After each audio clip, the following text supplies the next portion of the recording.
Hello, and welcome to the Kitty Cat Lane.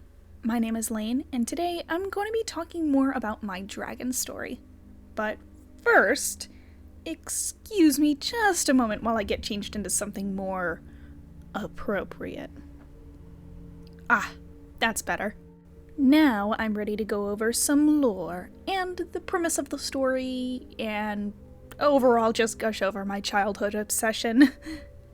Keep in mind, this story is still evolving, and some of the things that I currently say as canon might not actually stay as canon, but for now, this is what I have. As I mentioned the last time I talked about this story, this world is populated primarily by these anthropomorphic dragons that are basically dragonborns, but are instead called demi-dragons. The true dragons of this world are massive and have otherworldly powers, making them essentially the gods of this universe. One dragon in particular, the Dragon of Creation, or to some, the Mother Dragon, gave life to the first ever demi-dragons. She made 10 of them and gave them a fraction of her powers, along with a secret purpose. If they were to comply with her wishes, their true purpose, once the task was completed, she would grant them anything they wished. Unbeknownst to most, the planet that they live on, which is basically a quasi-moon to the Earth, is actually hollow. It's a giant thunder egg geode. But that's not all. This thunder egg acts as an actual egg. Her child lies within the center of this world, and she created a new subspecies of dragons along with the thriving land, later known as Lithomia, all for them to live in. All of this just to hide and protect her son while she was away. The first 10 demi-dragons were told of this secret, and they were instructed to keep that knowledge to themselves so no one would try to harm or steal power from her child while he was still weak. She gave them immortal souls so that their consciousness would carry over and they could continue to watch over the child dragon even if their original bodies were to become too old or unfit to keep their promise. I'll speak more about how their immortality works later. Time passes differently for the true dragons, so while the mother dragon may only be gone for a day in her time, something like 100 years for the demi-dragons will pass before they ever see her again. She told them that their task might not be easy, but that she would make it worth their while. If any of them were to go strictly against her wishes or use their powers to turn this world and the creatures living on it into something that would be a blemish to the universe by the time she returns, upon arrival, she would destroy it faster than she created it. So it would be in their best interest to just do what they were told. And with that, she left them to their own devices.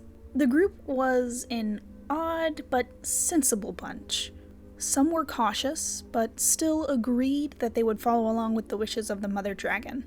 After all, how long could she possibly be gone?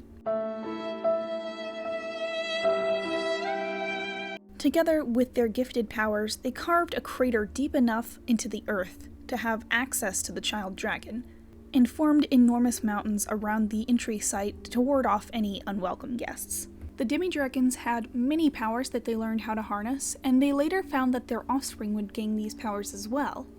Their offspring had to work harder to learn how to use their powers, and typically with each new generation it became harder and harder to harness or master even a handful of their abilities. So eventually the demi-dragons only focused on one ability that came most naturally to themselves to learn and to teach to their family. This degeneration of power continued to the point where they could no longer even learn any other powers outside of the one that they passed down through family.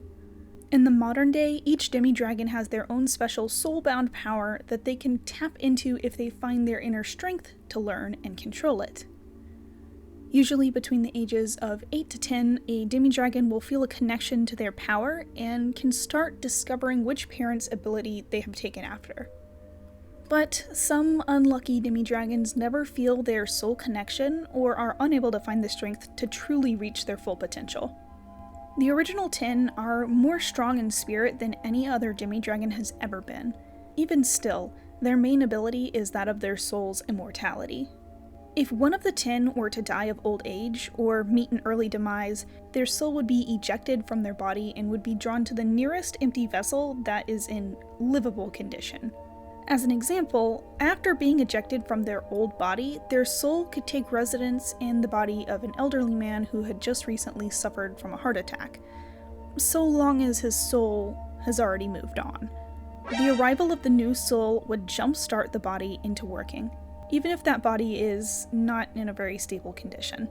Whenever the new body's life ends, the soul moves on to a different available one, repeating the cycle. Because the first 10 demi-dragons are strong in spirit and have used many different powers from the days of their first bodies that could actually handle any ability, they are able to quickly pick up on the ability that the previous soul had been using before passing away. But because modern demi-dragons' bodies have evolved to only manage one ability that's been inherited through their parents, even the first 10 are limited to the special abilities that their current body was capable of. That is the origin of the demi-dragons and their world, as well as a bit of lore and explanation of how their abilities came to be what they are today. But most of that information is still a secret or just forgotten by time, and only known by the 1% who have immortal souls and have seen it all.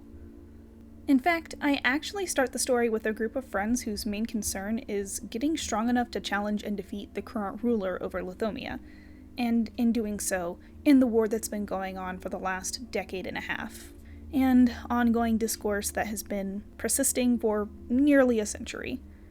But they have no idea how trivial their efforts are in the grand scheme of things. Practically no one does. At least, not until the second arc of the story. So why don't we talk about where the story of our main characters actually begins? So let's talk about a little bit more modern lore that'll help us understand the first arc of the story. In Lithomia, the land is run by a patriarchy. Ideally, the throne is shared between two ruling brothers, one with webbed wings and one with feathered wings.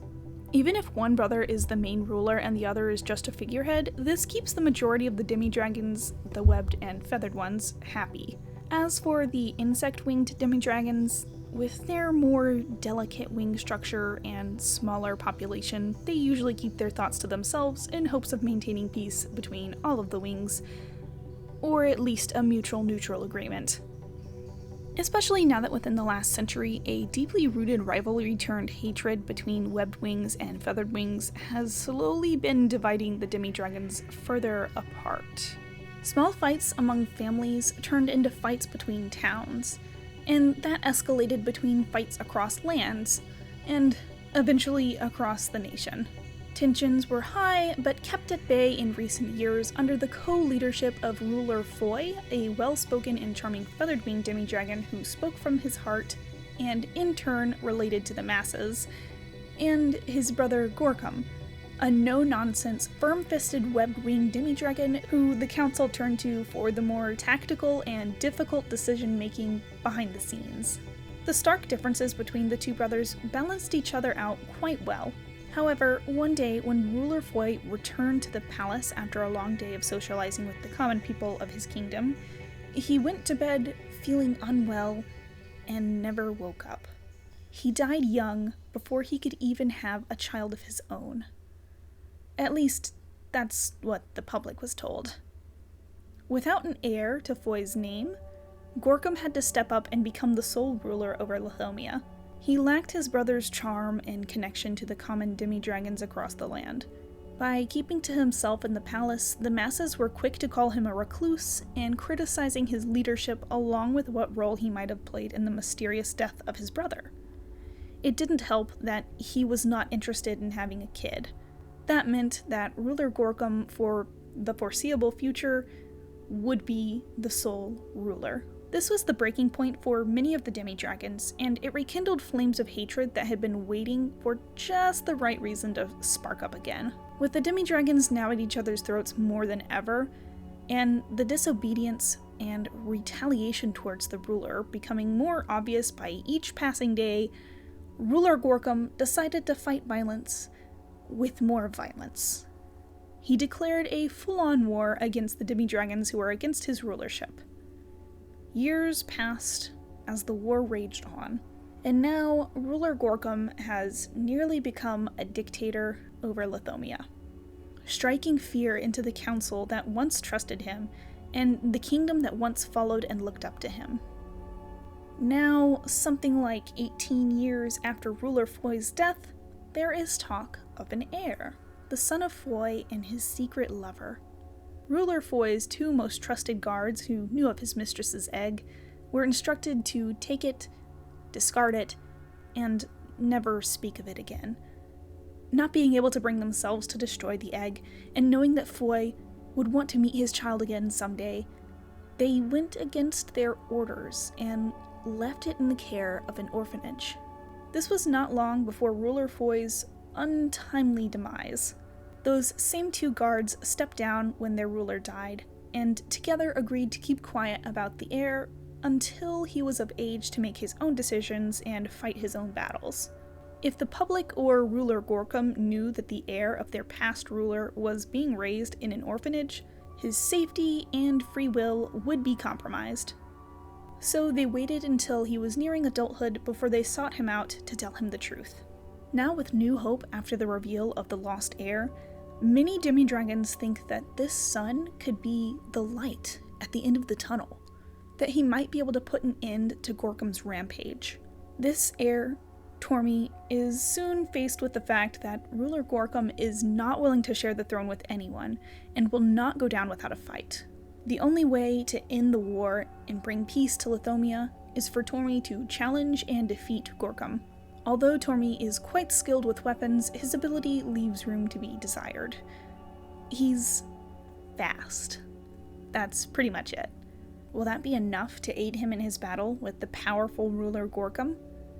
His friends will join him and help in any way that they can, but to challenge their ruler means that they must have a one-on-one duel.